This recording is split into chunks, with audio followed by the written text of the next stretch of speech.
नमस्कार किसान भाइयों, आपका स्वागत है कृषि अंतर चैनल में। आज हम आपको बताएंगे कि केएस का रीपर दूसरे रीपरों से महंगा क्यों है।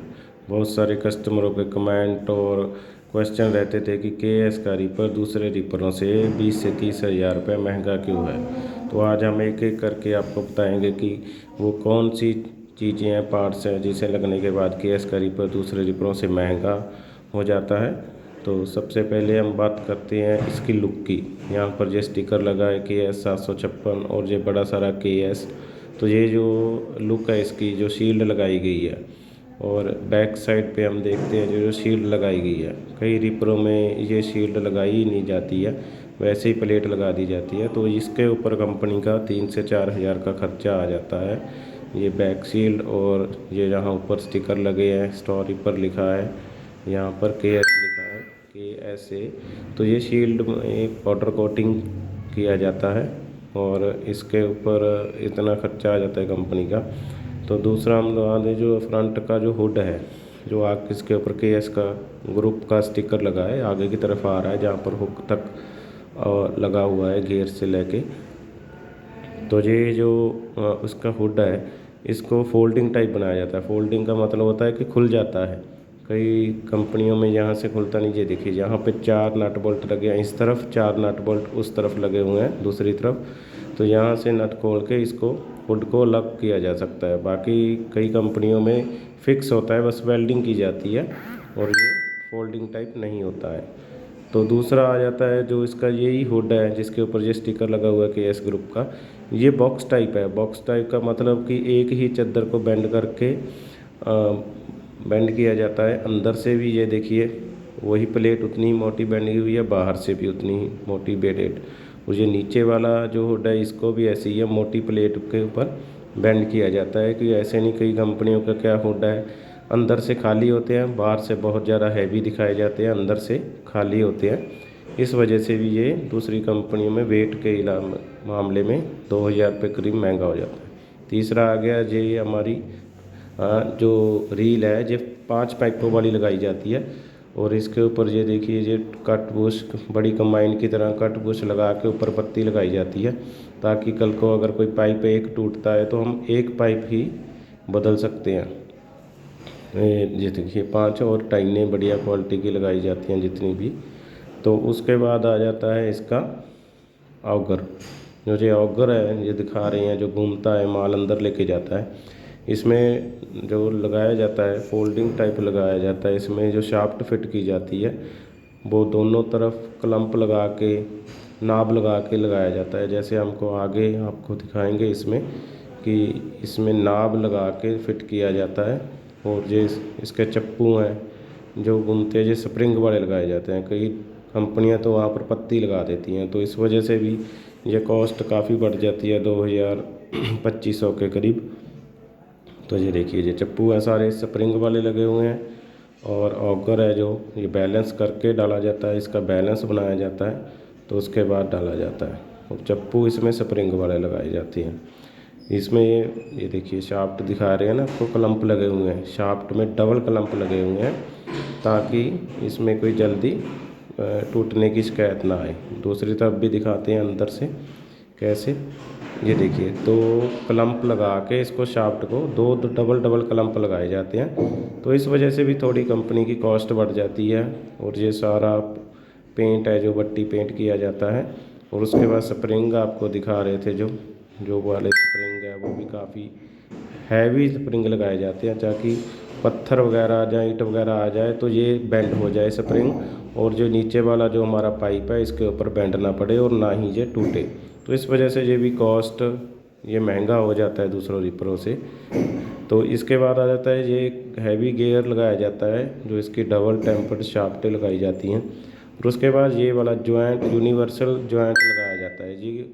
किसी कंपनी में नहीं लगाया जाता, दूसरे रिपरों में किसी में भी नहीं आता। जो किस वजह से लगाया जाता है, देखिए, जब भी कोई थ्रेशर पे जाम होता है या चौक होती है मशीन, तो अगर यहाँ से ट्रैक्टर से पूरी ज़ोर से घुमा देते हैं, तो या तो गियर की शाफ्ट टूट जाती है, या पुली टूट जाती है, या थ्रेशर की शाफ्ट। तो यहाँ पर ये ओनली जोक टूटती है यहाँ पे।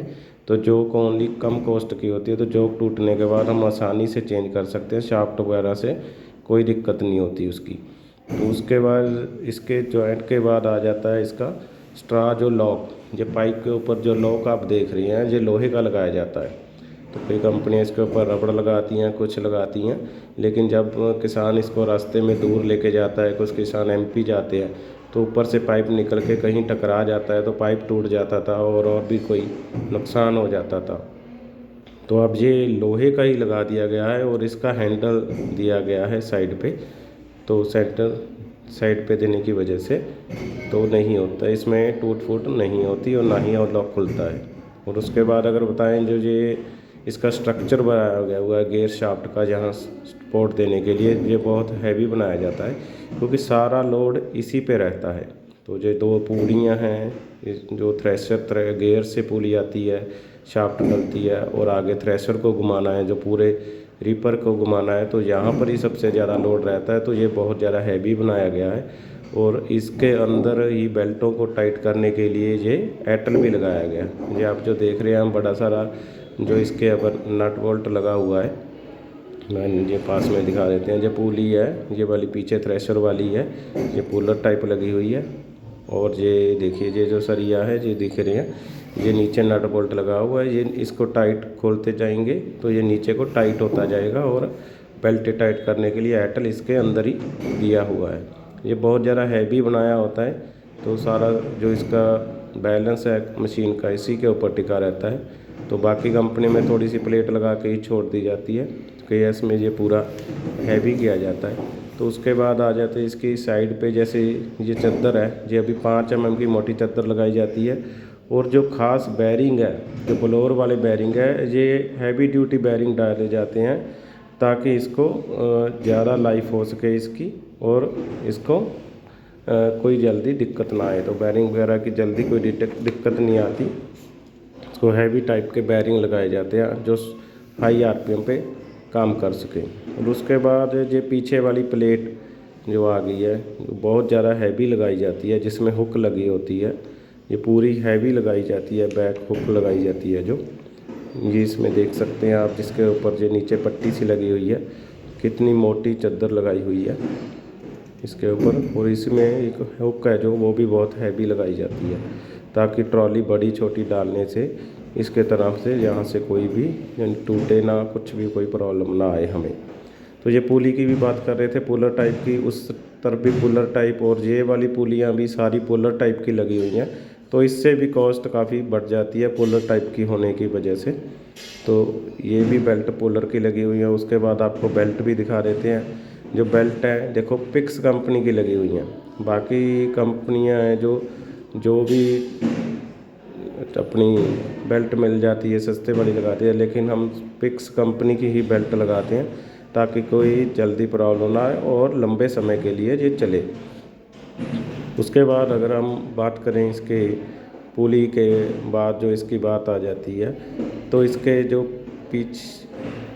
पुली के ऊपर जो इसका बैलेंस है पीछे का, अगर बात करें शील्ड की, तो इसकी शील्ड तो आपको पहले दिखा दी थी, शील्ड डिज़ाइनदार और लाइट उसके अंदर लगाई जाती है।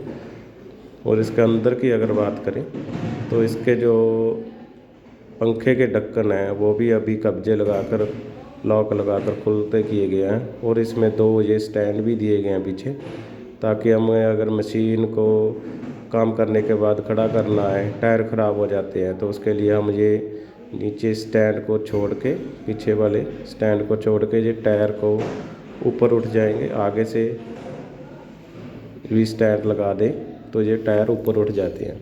उसके बाद पंखे की बात करें, ये पंखे बैलेंस करके डाले जाते हैं और इन पंखों में 5 पंखे लगाए जाते हैं। जो पंखड़ियाँ हैं इसमें 2 पंखे हैं इस रीपर के 56 इंची के, और पंखड़ी एक पंखे में 5 पंखड़ियाँ लगाई जाती हैं। बाकी रीपरों में 4 पंखड़ियाँ आती हैं, लेकिन हम एक पंखे में 5 पंखड़ियाँ लगाते हैं और वो भी सारी बैलेंस करके डालते हैं। तो जितने भी हैं इसमें ये सारी चीज़ें बढ़ती जाती हैं जो दूसरे रीपरों से। तो ये जो नीचे हम दाना निकालने के लिए, गेहूँ निकालने के जो छालना लगाते हैं, ये हैंगिंग टाइप होता है, ये 4 रोड के ऊपर इसके ऊपर हैंग किया जाता है, इसको लटकाया जाता है ताकि अच्छे से दानों की सफाई की जाए और नीचे जो ट्रे है हमारी उसमें साफ़ सुथरे दाने आ सके।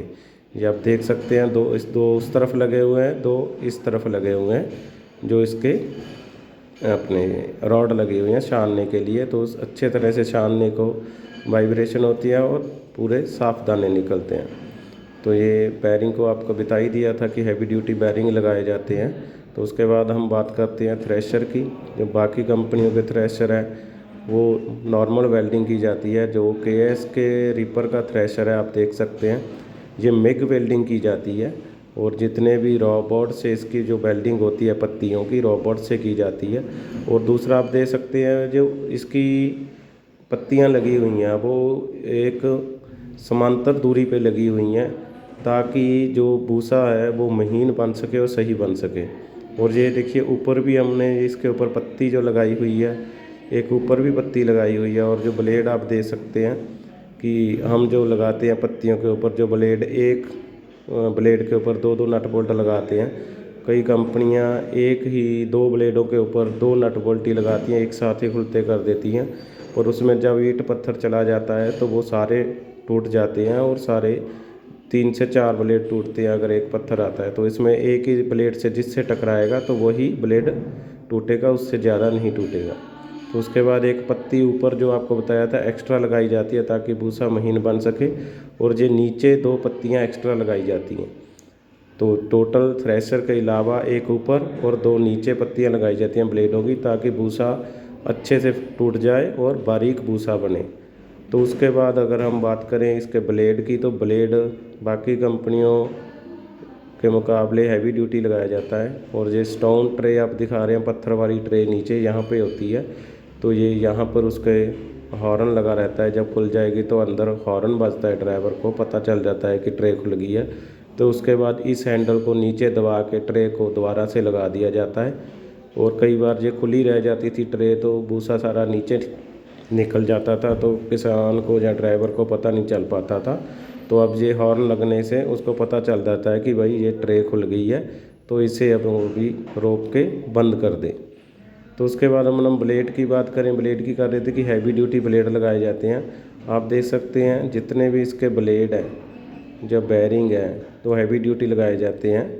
और ये वाला नट बोल्ट आप दिखा रहे हैं आपको, जितने भी ये नट बोल्ट लगे हुए हैं, जितने भी पुलियों में या जितने वैसे भी नट बोल्ट लगते हैं, बहुत सारे नट बोल्ट हम ग्रेडर नट बोल्ट लगते हैं इसमें। उसके ऊपर लिखा होता है कि कितने ग्रेड का है। हाँ, ब्लेड है जो ये देखिए आप देख सकते हैं, शार्प ओरिजिनल शार्प का ब्लेड लगाया जाता है। और ब्लेड का ही काफ़ी फ़र्क हो जाता है दूसरी कंपनियों के। बाकी कंपनियां अपने मार्के से ब्लेड लगाती हैं, लेकिन जो केएस स्टोर रीपर में आप थ्रेशर का ब्लेड देख लें, बाहर का ब्लेड देख लें, कटर का, सारे ब्लेड हैं जो वो शार्प कंपनी के लगाए जाते हैं। तो इस वजह से भी इसकी कॉस्ट काफ़ी बढ़ जाती है ब्लेड लगने की वजह से। तो आप देख सकते हैं कि ब्लेड एक समांतर दूरी पर लगे हुए हैं ताकि भूसा अच्छे से बारीक कर सकें। पर बाकी कंपनियों में एकड़ दुगड़ आगे पीछे लगाए जाते हैं, तो वो एक दूरी पे ब्लेड नहीं लग पाते उनके, इस वजह से बारीक भूसा नहीं बन पाता। केएस बारीक भूसा बनाता है। अभी आपको हम शॉर्ट में बताते हैं कि कितना कितना, जैसे ये बेटर लुक के लिए हम देखें जो शील्डें वगैरह लगती हैं, तो ये सारा खर्चा 3 से 4 हज़ार दूसरे रिपरों से एक्स्ट्रा खर्चा आ जाता है, 3 से 4 हज़ार का। जो ये हम फोल्डिंग हुड बनाते हैं, जहाँ नट खुलते हैं दोनों तरफ से, जो फोल्डिंग हुड बनाने में इसका भी वेट ज़्यादा होने की वजह से 2000 का खर्चा इसका बढ़ जाता है। और जो हम इसको जो बॉक्स टाइप बनाते हैं, यानी एक ही सीट का बेंड करके बनाते हैं इसको आगे वाले हुड को, तो इसकी कॉस्ट भी बढ़ के 2000 के करीब इसकी कॉस्ट भी बढ़ जाती है। तो इस वजह से ये भी 2000 रुपये और रिपरों से महंगा हो जाता है बॉक्स टाइप हुड बनाने की वजह से। तो उसके बाद रील की बात करें, 5 पाइपों वाली रील और एक एक पाइप रील खुलता बड़ी कंबाइन की तरह बनाया जाता है। तो उसके बाद बात करें इसके ऑगर की, जो ऑगर है तो उसके शाफ्ट हैं, जो क्लम्प है डबल लगाए जाते हैं अंदर वाले शाफ्ट के। तो उस वजह से इसकी कॉस्ट ये मान के चलिए 2200 रुपये बढ़ जाती है दूसरे रिपरों के मुकाबले। जो चप्पू हैं 14 के 14 चप्पू हैं, जो चूहा भी बोलते हैं, तो ये स्प्रिंग वाले लगाए जाते हैं हैवी ड्यूटी के। तो इसके वजह से भी ये कॉस्ट 1000 के करीब बढ़ जाती है दूसरे रिपरों से। ये यूनिवर्सल जो क्रॉस लगाया जाता है, जो यूनिवर्सल क्रॉस लगने की वजह से दूसरे रिपरों से इसकी कॉस्ट जो बढ़ जाती है 2500 रुपये एक्स्ट्रा हो जाता है, जो दूसरे रिपरों में नहीं आता है यहाँ पे। तो उसके बाद आ जाता है इसका जो ये स्पोर्टिंग पाइप लगाया जाता है एक्स्ट्रा हैवी ड्यूटी, तो इस वजह से भी इसकी कॉस्ट 1000 रुपये बढ़ जाती है। तो उसके बाद आ गया हमारा ये पुली जो पुलर टाइप लगती है, जितनी भी पुलियाँ 2000 के करीब ये कॉस्ट बढ़ जाती है स्टार रीपर में केएस में, क्योंकि सभी जो पुलियाँ हैं पुलर टाइप लगाई जाती हैं। जो ये बैरिंग डाला जाता है पंखे का, ये हैवी ड्यूटी बैरिंग डाला जाता है, तो इसकी कॉस्ट करीब 1000 रुपये दूसरे बैरिंग से एक्स्ट्रा होती है। इस वजह से इस केएस के रीपर की जो कॉस्ट है वो बढ़ जाती है। जो इसके बाद बैक हुक है, जो इसकी जो बैक प्लेट लगाई जाती है, बैक हुक और प्लेट जो बहुत मोटी लगाई जाती है, जिस वजह से आप मान के चलिए कि 1000 से 2000 रुपये ये दूसरे रिपरों से महंगा हो जाता है। जो हुक हैवी है, गुल्ला है, जो सब कुछ लगाने से। जो इसके पंखे हैं, जो पंखे 2 पंखे हैं उसमें जो पंखड़ियाँ लगती हैं वो एक पंखे में 5 पंखड़ियाँ लगाई जाती हैं, तो उस वजह से भी ये 1000 के करीब दूसरे रिपरों से महंगा हो जाता है। जो इसका नीचे वाला छालना लगाया जाता है, जो नीचे दाने निकालने वाला, वो 4 रोड पे लगाया जाता है इस तरह से कि साफ़ सुथरा वो दाने निकाले, गेहूँ निकाले, उस वजह से इसकी कॉस्ट बढ़ जाती है। तो इसके जो थ्रेशर हैं, थ्रेशर के जो ब्लेड हैं वो शार्प कंपनी के डाले जाते हैं, उस वजह से भी दूसरे कंपनी से 3 से 4000 रुपये रीपर ये महंगा हो जाता है। जो थ्रेशर है और उसकी वेल्डिंग है और जो पत्तियाँ लगाई जाती हैं वो मिग वेल्डिंग होता है, दूसरों में सिंपल वेल्डिंग होता है थ्रेशर, और जो मिग वेल्डिंग होने की वजह से इसकी कॉस्ट दूसरे रीपरों से बढ़ जाती है। और दूसरा ये ब्लेड है एकदम दूरी से लगाए जाते हैं तो सही तरह से कटाई कर सके और महीन भूसा बना सके। तो ये सारी चीज़ें हमने आपको आज बताई हैं इसमें कि केएस रीपर दूसरे रीपरों से कम ये अगर चीज़ें सारी जोड़ लें तो 30,000 रुपये दूसरे रीपरों से महंगा हो जाता है। तो इस वजह से आप इसको लें, क्वालिटी का मज़ा लें। और अगर आपको ये वीडियो और ये अच्छा लगा हो तो आप उसके लिए इस चैनल को सब्सक्राइब करें, लाइक करें, शेयर करें। धन्यवाद।